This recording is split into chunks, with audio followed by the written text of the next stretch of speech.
Updates and announcements are a great way for you to remind students of things that they need to remember. So we're starting on our materials page just because that's the landing page each time that we come into Schoology. This updates option here on the left hand side, if I go into there, gives you the option to post an update for your students. Maybe you want to remind them of a spelling test for Friday, maybe you want to remind them of a field trip coming up, any type of an announcement that you need to make, okay, something that they need to bring for class, anything like that. So inside of here you have a rich text editor box, so of course you have all of your editing capabilities, bulleting, numbering, indenting, things of that sort. So I'm just going to paste a reminder that we have a field trip coming up and permission slips need to be turned in. I can adjust the size of the font if you want to make it a little bit bigger, completely up to you. In this case, I may have a permission slip that I want to attach to this because not only students can receive these updates, but parents can receive them as well. And sometimes it's just nice for them to be able to maybe print off another copy of the spelling list or a copy of the permission slip at home and get that turned in. So I can link out to the website, or if the item belongs, or if it's in your Google Drive, you can go to resources here, and in your apps we have of course the Google Drive resource app where they could view. So in here I could search for my permission slip, and by attaching it to this update, then parents and students can just simply view that item. It does not make a copy of it for them, but they would be able to view whatever you've attached.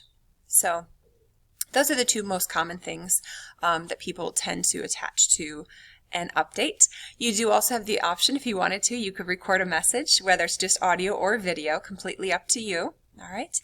Let's say that I want to post this to multiple classes that I have. I also have this option here to copy this to other sections. Okay, so I could check off as many other classes as I want to have this update posted to as well. And then the last thing that you need to think about is, do you want this to just appear on the updates page for them, or do you also want it to appear at the top of the materials page? So when we click on this little thought bubble here, it gives us the option of making this an announcement. And so an announcement is just an update that's posted in two places, both on the updates page and at the top of the materials page.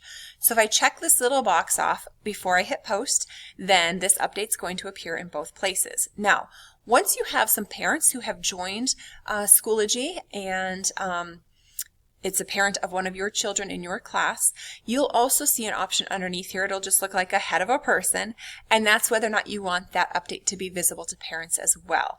It's going to be checked by default, meaning that parents will immediately receive that update unless you uncheck that box. So what's going to happen now? I've made this an announcement. You do not have to make it an announcement, and it's also good to know that you can only have one announcement at a time. Okay, so only one update can be at the top of your materials page. So when I hit post, a couple things are going to happen. Number one, it's going to appear here on my updates page. All right, it's also going to appear at the top here as an announcement, and when I come to my materials page, it's going to be there as well. Okay.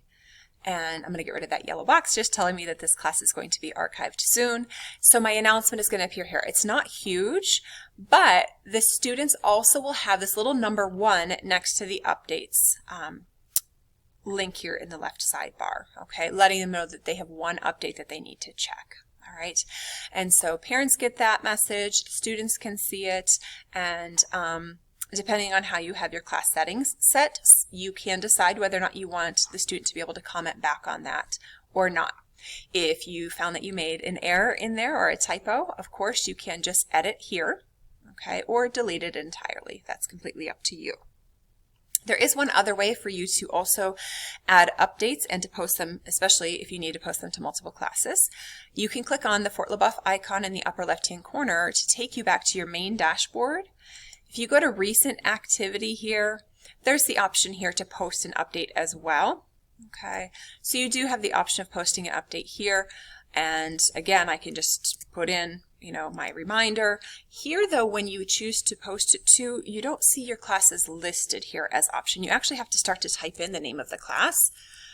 So I could go through and I could select all the different classes that I want to post this to. So I like the one within the course just because I feel like it is more direct and it gives me, you know, the options of my courses in the drop down option if I need to post that twice. Okay, so that's how you would add an update, and if you choose to make it an announcement, as we said, only one update can be an announcement at a time. So what we're seeing up top here, and of course I can remove the announcement. You see that remove option there. You can remove it as an announcement at any time. It will remain though on your updates page. It just takes it off as an announcement. So maybe once the due date has passed, you could remove the announcement.